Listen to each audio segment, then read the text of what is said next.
Okay. I'm here today with Ray Williams, and Ray Williams has had a very interesting life and has made a life-changing decision to set up an organisation that's really been a benchmark for many other holistic practices. So Ray, tell me about the association you started. Was it 1976, was it? 1977 in April. Okay. So it's 40 years exactly to this Today, month. okay, yeah. And when the idea sort of came, when a few churches, in fact there were 5 churches, who were experiencing difficulties in getting speakers and they couldn't afford them and all this. So we set up this mainly for that purpose. But in our first meeting, the question came about insurance for healers and all that. So the idea then escalated. So by July of 1977, we had a healer insurance in place, and we were then I started then to organise tours with speakers, so they went round these churches, so we shared the costs and that. Right, so you're a bit like an agent almost. Yes. Yes. And then we rented a flat, so the speakers would stay there. Okay. And then we began, as a result of speakers coming to visit her, the result was that they wanted to join. The word got around. Yes. England, Wales, Scotland, Holland, Iceland. It just escalated, you know. And so it just grew and grew, really. Then, as I said earlier, I approached the greater world. They weren't interested, and so we carried on, and we went down the road of ordaining ministers, which we were the first Christian organisation to do that. Yes. And it just, you know, grew. Then we gave mediumship recognition. Yes. Then the healing escalated, and we had healer training, and that was reviewed periodically until it's of the standard that it is today. And we still, even today, we sort of think, well, we have to add to it, or changes in legislation. We try and make sure that we keep up to date. Okay. Now, going back, I mean, you're in a Christian spiritualist church, you created this organisation. Did Spirit sort of intuitively guide you to do this? Is this something you grew up with as a child, or? I was, my mother was Welsh Chapel, my father was a spiritualist. Right. And that must have been difficult in those days, wasn't it? The way spiritualism was seen in those days compared to now? And my mother and father were taken ill. I went to live on a farm with my aunt. And this particular Sunday, I was aged 9, came to see my father, who was ill in bed. Right. My mother, I heard my mother tell my aunt, he can't go in there, he's in a coma. And I said, no, I must go in, he's waiting to talk to me. And she said, oh, so silly, he's not going to talk to you. Anyway, I went in, and I stood by the bed, he opened his eyes, reached his hand, and he said, you follow your path, don't listen to them. Which meant that this is the path for you. Yes. Well, my 2 brothers older than me, they never spoke to me because of this. And they was that just the fear of the spiritualism, the spiritual side? Oh yes, they didn't want to know. And but my mother, you see, she never would sort of openly admit. Yes. But if she went on holidays, one of her jaunts was going to Blackpool. Right. The first place she would go to was Albert Road Spiritualist Church. Right. And but she would never. But one Sunday night, I was taking a service. I was about 15, 16, and when I come out of the medium's room and look down, who should be in the congregation was my mother and an aunt. Wow. And I thought, they're not going to disturb me, I'm going to do this. Yes. And I did. Good.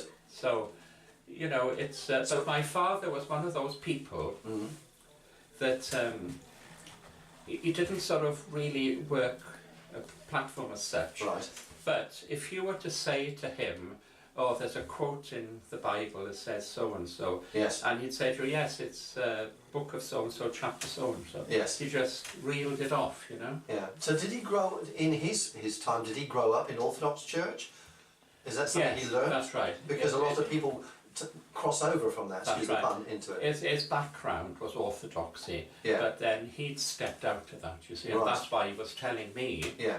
to carry on, Yes. you see, with the way he had been, Yeah. and that's what I've done. And did you have talks with your father about spiritualism, or was this just accepted that that's what he did, Yeah. and you saw that rather than reject it? It was more or less acceptance because, as I say, he passed when I was 9, Right.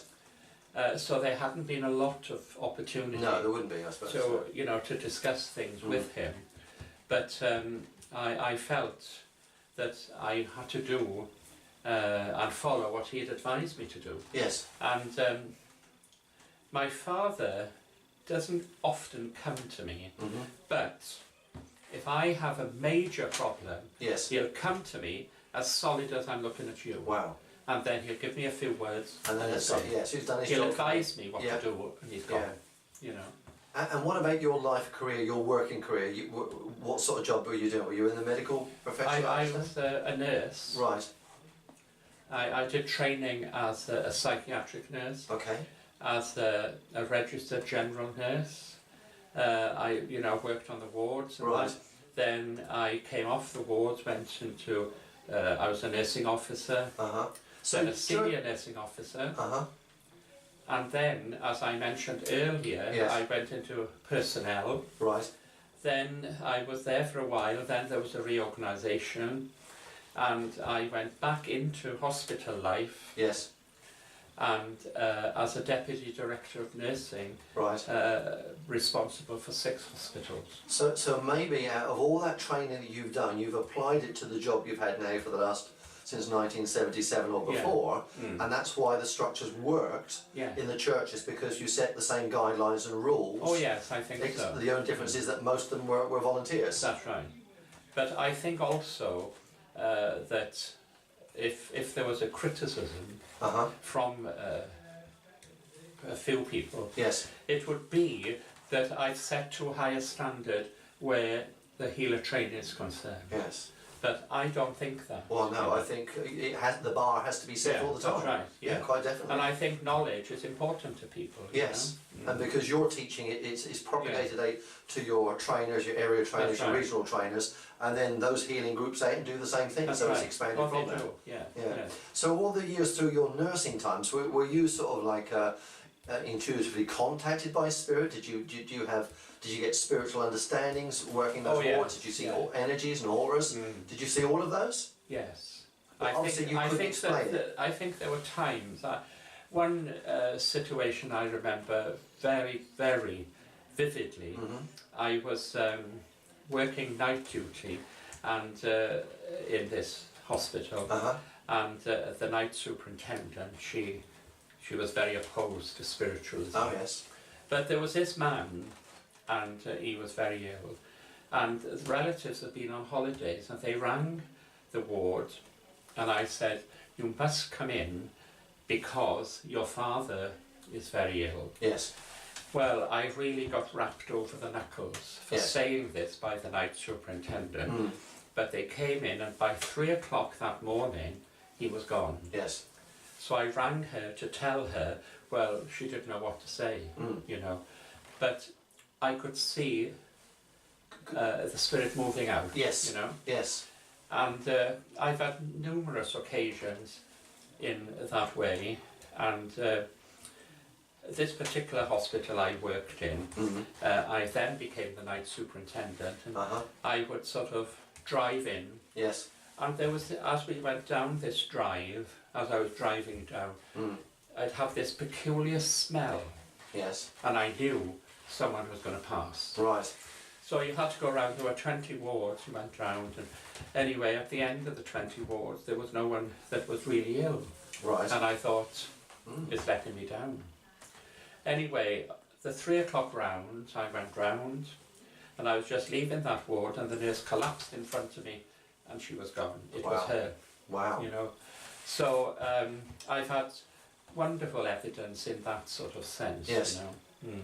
So all your nursing career, you've had some sort of insight, spiritual insight, guidance, help. That's right. Yeah. And obviously through single crewing all this organisation up to where it is now, Yeah. Spirit are still guiding you and helping you intuitively. They do. There are times when I feel, well, perhaps, you know, there are times when I think I've done enough, it's time for me to go. And I have this Chinese helper, and he just comes, he's pretty solid when he comes. Yes. And he said, I will tell, this is how he goes, I will tell you when it's time to give up. Yes. You know, just on the wall. I saw it just before I came in. That's it. Yes. And I've seen him, I've gone over the other side. Yes. Because in 1972, 73, I had 2 very bad heart attacks. And I was rushed into intensive care. Yes. And I remember floating out of my body, went all around Cardiff, I could see all the lights and everything. And then I was there. Yeah. And there was this long corridor with glass on either side. And right down the end there was this man, dark suit, black tie, white shirt, Yes. going like this, beckoning me along. Yeah. And I was walking along, Yes. and one of these glass panels opened, and this Chinese man came and stood in front of me. He said, you've got to go back, it's not your time. And as I came back, they were pumping on my chest. Wow. And I said, what are you doing? And I was back. Yes. You know. And since then, I've often thought, well, perhaps I'm on borrowed time, you know. But whenever something happens to me Yes. by way of health, Yes. it always sort of works out, you know. Yeah. So I got 7 stents in the heart. Wow. And when you think, oh, you know, is this the end? And Yes. then they say, And oh, they add another one to it. Yes, and then you just carry on, you know. And how do you feel Orthodox churches have changed towards Christian spiritualism? Do you feel there's been a change at all? Oh, I think so. I think that there's more acceptance now. The Joan, who was the vice chairman, you know, the one who spoke, her husband died suddenly and she moved. There's no spiritualist church near her. Yes. She doesn't drive anymore. She's a good medium, but she just cannot get out. And just down the road from her, there's a Methodist church. Yes. She goes there. She's been accepted. She does healing there. Wow. So I think there is acceptance. More, I think as time's gone on, they see it more of a holistic way forward. That's right. And you know, we do see people from Orthodox churches doing their morning services but coming to us in the evening. Yeah, that's right. But they can't tell their own priests or ministers sometimes. That's right. We here in this church we have a few Catholics who come, and as you say, they go to their own church on a Saturday night and come here on a Sunday, you know. So I think that there is a trend where people are sort of searching and they want to know. They don't want to be told anymore. No.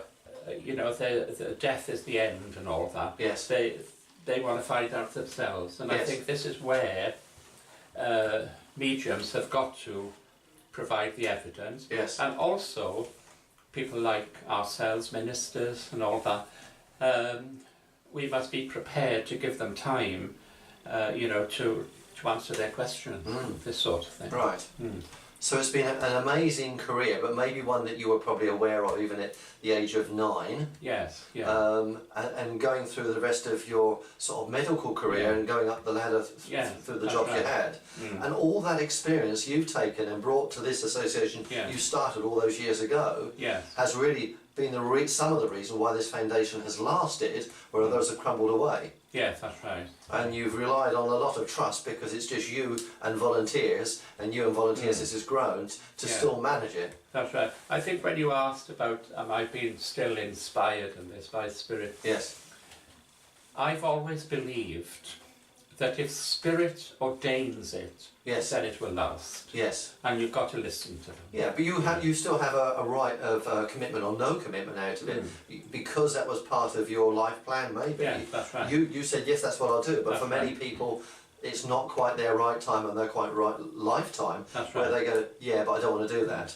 But you've taken that commitment and you run with that torch, haven't you? That's right. I remember going to an exhibition in Bristol a few years back now, 10 years or more, and there was this, you know, different stalls, and there was this man there who was doing past life regression. All right. But it wasn't in the way that I understood it. Yes. It was that you sat with him and he went into meditation, and then he would come back and tell you. Yeah. So anyway, he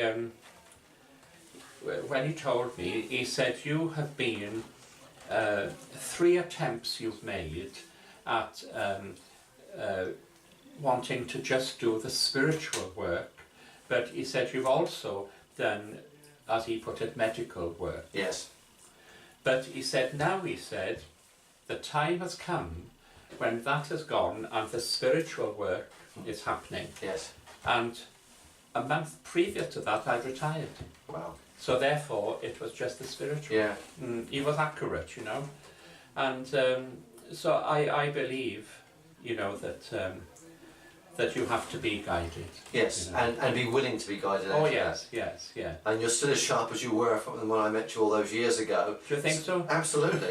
Still determined, and obviously, you know, with the help of others, you've still kept this organisation going, which is fantastic. So, an amazing job spec, so to speak, but an amazing job you've done, and I'm sure your guides and helpers are so pleased, as well as these people today. Oh yeah, it was nice to see the people today, you know, especially some of them, like you've helped and only spoken on the telephone, and it was good to put a face to them today. Absolutely, you know?